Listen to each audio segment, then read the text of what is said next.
package in the mail, MSX games from Japan. Collecting without fail those shoot 'em ups, that's the plan. He doesn't just collect them, he also codes them too. Join us and we'll go on electric adventures with you. Hey YouTube, Electric Adventures here in scruffy mode, long weekend down here. Although I haven't had a lot of time in the game room, it's actually the first time I've been here all weekend. Lots of stuff on, as there normally is. I'm sure lots of people have the same issue. Anyway, this video is a response video, and I really love response videos because they're a thing that was one of the reasons why I joined YouTube in the first place, was to take part in the community of fellow retro gamers.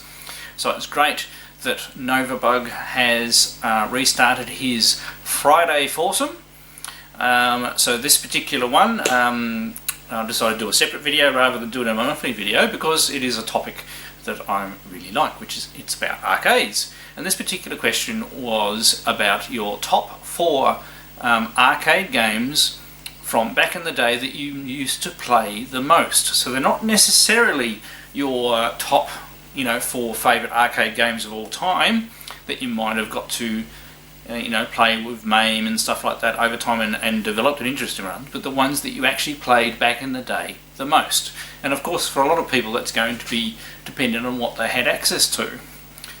So I mean, if we're doing a different list of top, 10 arcade games, Star Wars would be in there for myself, and I did actually have a Star Wars cabinet at one of my local arcades in town, but I didn't actually get to play it very much, so that's not going to be on my top 4 list. So I'm going to go right back to one of the earlier arcades we had down here. It was called Flashback. I will try and find the Flashback logo and pop it up there. That had things like Lunar Lander, Asteroids. Space Invaders was still going strong then, but when that opened, I was, a fairly young teen and only had probably a few coins in my pocket, so I had to make them go a long way. And there was a little back room with some other games in it that were lesser known and lesser played, I suppose. And so I could get on those ones, I didn't have to wait. So, one of those was actually Uni Wars, which is a bit of a different Galaxian type game. But another one that really drew me in with the music, and that I always put one of my precious coins in, or maybe even 2, was Moon Patrol. Now, interestingly enough, out of this list, it's not going to be one that I actually have in the subsequent years managed to find an arcade board of, because I do collect arcade boards. So Moon Patrol is on my list of games to get. But Moon Patrol has just been one of those games. It's not an easy game, but you can still get into the game a little bit and have a decent game with the great music, of course, that is all part and parcel of playing Moon Patrol. It's a dual button game as well, so you've got to handle jumping and firing and watching 2 planes, so it's a little bit more complicated, and I wasn't too bad at it, although I will say I still probably only made it to the I think it's level 3 where you've got to jump around the minefield, and I've got past that a couple of times and got up to I think it's tanks after that. I haven't actually played it for a little while. But it was a great fun game with great music and fairly complex action. It just drew me in. It was in that room and I could get a game on a regular basis. So that one is my number 4 of games that I played the most back in the day. So next, what's going to be number 3? So number 3 is a title that I have managed to get a copy of, and I have a dedicated cabinet back there that is slowly being transformed into. It's only got temporary artwork, but it is none other than Bosconian, which happens to also be another horizontal orientation game. So maybe one day I should have the Bosconian cab also play Moon Patrol. How about that? But Bosconian, now, I can't actually remember which arcade I played the game in first, but I do remember, this is very important, because for my 18th birthday I rented an arcade machine for my birthday party, and it was none other than a Bosconian cabinet. And probably before then I'd played it a couple of times and liked the game in a couple of places, but I don't think it was from Flashback where I first found that game. It was maybe hidden in the corner of Leisureland later, which is the arcade that came after Flashback in town. Or there was another little arcade downstairs in the main mall of the town as well. So it could have been any one of those places where I first saw the game. And when I was given the list of games that were available that I could hire for my birthday, so that was part of my birthday present, I got Bosconian. Me and my friends played it for obviously all night until the next day. We barely slept. It was a sleepover party, and we pretty much had the game for the weekend, and it was brilliant. So probably, back in the day I had very limited coins to bring these machines. So the context of how much of playing some of these games, it's a very finite amount compared to obviously subsequent years when I've had greater access to these things. So Bosconian, my number 3.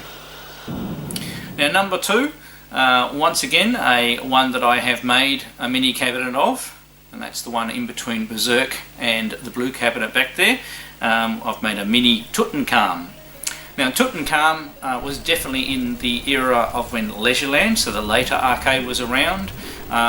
Once again, drawn to the music and the colourful visuals, and a really hard game, which I suppose, I'd say my arcade skills had increased by then, and I actually did well on the leaderboard with the limited amount of coins that I would have had available to play it. And it was reasonably popular when it was first in, although it didn't take long for people to pass me on the leaderboard with that one, and my lack of access and their more practice. But if I ever saw one of those, a Tutankhamun machine anywhere, I would put some coins into the machine and have a couple of games, and that will continue for a fair bit. There obviously were a fair few Tutankhamun machines around here, because I have ended up with, I believe I have 3 or maybe even 4 board sets. I have one completely working and another 2 that are almost working, and probably a 4th one that I believe is missing a board. So there were plenty of them around here, and my friends, local friends, also have Tutankhamun boards as well. So it was a popular game in my region. So you could find one around, and I'd put some coins in there. So Tutankhamun, and it's a great game. It is not an easy game though. You are either good at it or you're not, and you do need to learn the patterns, and it does require fairly fast reflexes. But I like it. I can get through all 4 screens when I'm warmed up, but second time through it gets a lot harder. It's already a hard game, so you can imagine what that's like. So that's my number 2. And number 1 probably won't come as a surprise for a lot of people who've been following my channel, and it was the very first one of my arcade machines that I made pretty much dedicated. So my cocktail cabinet, which is behind the thing here, is currently running a Space Pilot, but the actual game we're talking about is Time Pilot. I do actually have an arcade proper Time Pilot board. They are pretty much the same board, just with a title screen change for a different region. But yes, Time Pilot. This is a game that pretty much every arcade I went to back in the day, I would always have a couple of games on this.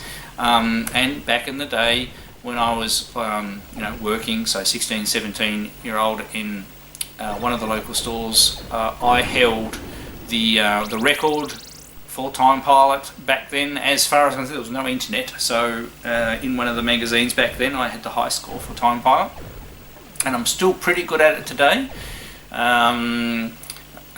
Getting up, but obviously nowhere near to what the current world record is, but I can get in the 400,000s, which is pretty good for me, and probably if I played it more, surprise, I don't play games all the time, I'd probably do better. But I always, like, if I turn the arcade machines on, which I normally do when I come into this room, I'll always have a game of Time Pilot in any set roster, and depends what I want to play at a particular time. I'm just looking at what you guys can see. So I've currently got Fire Shark in the left hand one because my twin Cobra stopped working again. I've got to fix it again.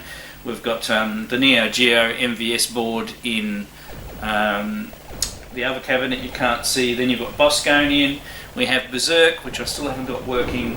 Tutankhamun, which I don't have turned on at the moment because it needs a capacitor fixed because it works for a little while and then it stops.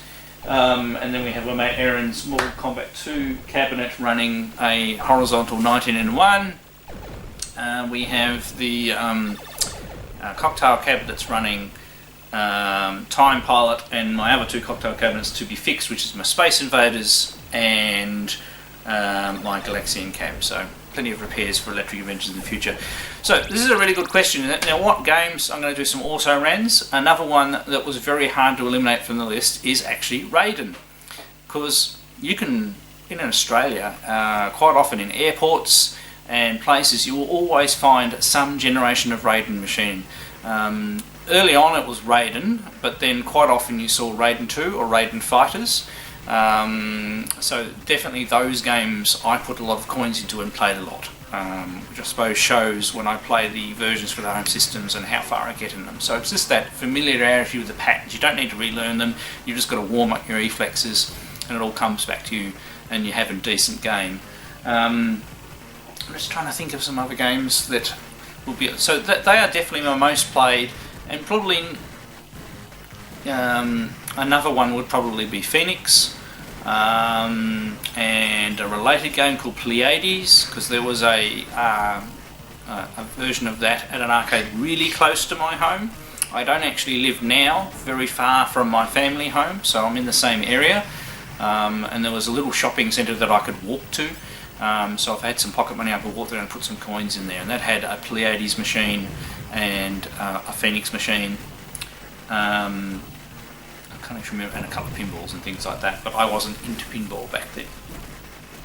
Alright, so as I said, this is just a quick video response. They are great fun, and it's just great fun doing that part of the response and talking about things from back in the day. So, they're my 4 picks. What are yours? Feel free to make a video response to this one or Novabug's original video. I'll put the details down below. And he runs a thing where the one that gets the most mentions, he gives special mention to in his next video. But they're great fun. Take part, and I'll be interested to see what your picks are as well. Alright, I'm Electric Adventures. Thanks to all my subscribers. Thanks for watching, and I'll catch you next time.